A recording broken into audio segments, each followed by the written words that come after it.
పిత పుత్ర పవిత్రాత్మ నామమున ఆమె. క్రీస్తునాథుని యందు ప్రియమైన సహోదరి సహోదరులారా, మిమ్మల్ని అందరినీ కూడా ఈనాటి ధ్యానాంశమునకు ప్రేమపూర్వకముగా ఆహ్వానిస్తూ ఉన్నాను. మత్తయి శుభవార్త 9వ అధ్యాయము 32వ వచనము నుండి 38వ వచనం వరకు. వారు పోవుచుండగా పిశాచము పట్టి నోటు మాట పడిపోయిన మోగవాని నొకనిని కొందరు యేసు వద్దకు కొనివచ్చిరి.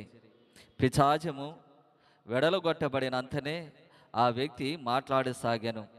అప్పుడు అచ్చట ప్రజలు ఎల్లరూ ఆశ్చర్యపడుచు, ఇశ్రాయేలు జనులలో ఇటిది మేము ఎన్నడూనూ ఎరుగుము అనిరి. కానీ పరిసయ్యులు పిశాచముల నాయకుని సహాయముతో ఇతడు పిశాచములను వెడలగొట్టుచున్నాడు అని ఈసడించిరి.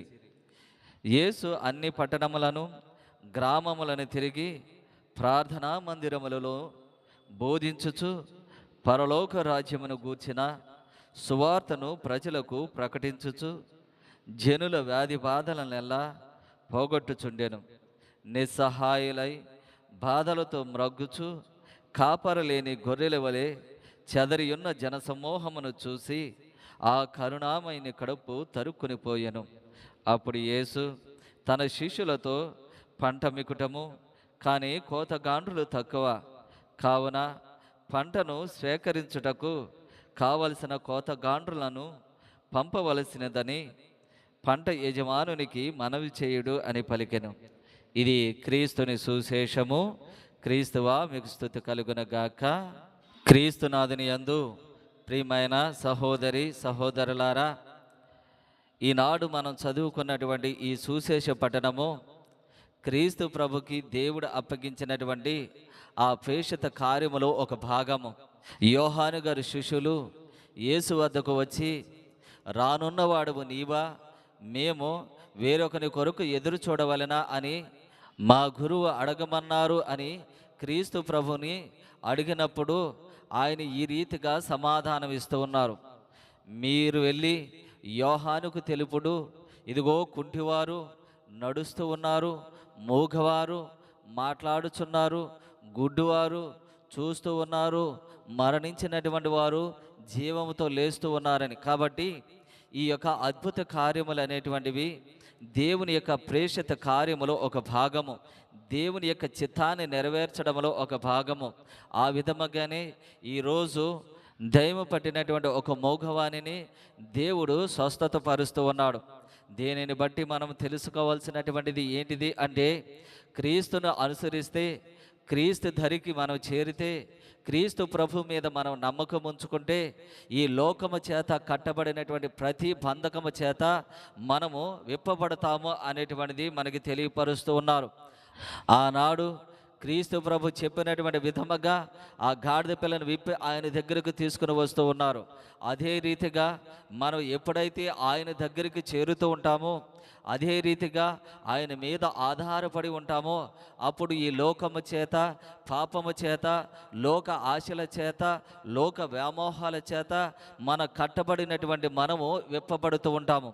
ఈ బంధకాల నుండి మనము విముక్తి అనేటువంటిది పొందుతాము అని ఈరోజు సుశేష పట్టణము ద్వారా దేవుడు మనకి తెలియపరుస్తూ ఉన్నారు. రెండవది, ఈ అద్భుత కార్యమును చూసినటువంటి ప్రజలు అందరూ కూడా ఆశ్చర్యపడుచు దేవుని మహిమపరుస్తూ ఉన్నారు. ఇదిగో ఇశ్రాయేలులో కూడా మేము ఎన్నడూ కూడా ఇటువంటిది మేము ఎప్పుడు కూడా చూడలేదు అని దేవుని మహిమపరుస్తూ ఉన్నారు.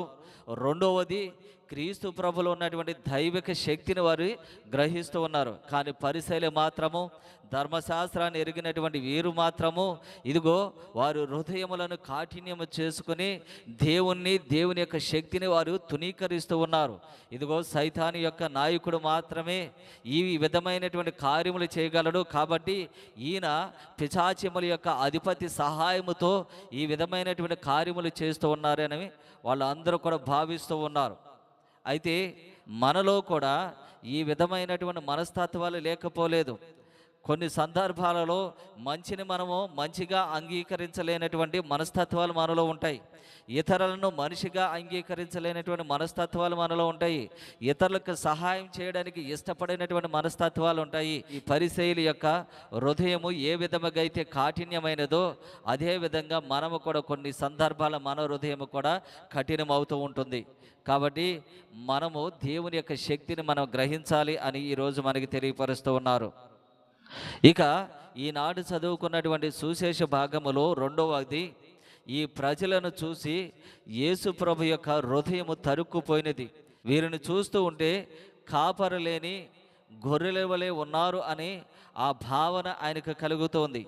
యేసు ప్రభువు రోగాలను స్వస్థపరచడం మాత్రమే కాదు, కానీ ఆత్మల యొక్క దాహాన్ని కూడా ఆయన తీరుస్తూ ఉంటాడు. ఈ ప్రజలందరూ కూడా దేవుని యొక్క సువార్త కొరకు వారు ఆశపడుతూ ఉన్నారని గ్రహించినటువంటి దేవుడు చెబుతూ ఉన్నాడు, ఇదిగో కోత విస్తారము కానీ కోతగాండ్రులు తక్కువ అని ఆయన దేవునికి మొరపెట్టుకుంటూ ఉన్నాడు. ఇదిగో దేవుణ్ణి ప్రార్థించండి అని మనకి తెలియపరుస్తూ ఉన్నారు. ఆ రీతిగానే మన ప్రతి ఒక్కరి బాధ్యత కూడా ఇది. క్రీస్తు ప్రభు తెలిపినటువంటి విధముగానే ఇది ప్రతి ఒక్కరి బాధ్యత. ఏంటిదంటే సువార్తను ప్రకటించడము ఒక గురువుల పని మాత్రమే కాదు, లేదా బోధించేటువంటి బోధకులు మాత్రమే కాదు, సువార్తను ప్రకటించడము ప్రతి క్రైస్తవుని యొక్క బాధ్యత అని ఈరోజు మనకి తెలియపరుస్తూ ఉన్నారు. అది మాట ప్రకారంగా మనం చేసేటువంటిది అయ్యి ఉండవచ్చు, లేదా సహాయం పరంగా మనం చేసేటువంటిది అయ్యి ఉండవచ్చు. ఏ విధమైన సరే క్రీస్తును పోలినటువంటి జీవితాన్ని మనం జీవించి ఇతరుల యొక్క విశ్వాసాన్ని ఎదుగుదలకు మనం దోహదపడుతూ ఉంటామో అది మనం చేసేటువంటి సువార్త. ఈ విధమైనటువంటి మనస్తత్వాలు కలిగి ఉండాలని దేవుడు మనకి తెలియపరుస్తూ ఉన్నాడు. పిత పుత్ర పవిత్రాత్మ నామమున ఆమేన్. ఎవరైతే ఈ యొక్క యూట్యూబ్ ఛానల్ ద్వారా దేవుని యొక్క సువార్తను ఆలకిస్తూ ఉన్నారో దేవుడు వారిని వారి కుటుంబాలను దీవించునుగాక. ఆమేన్.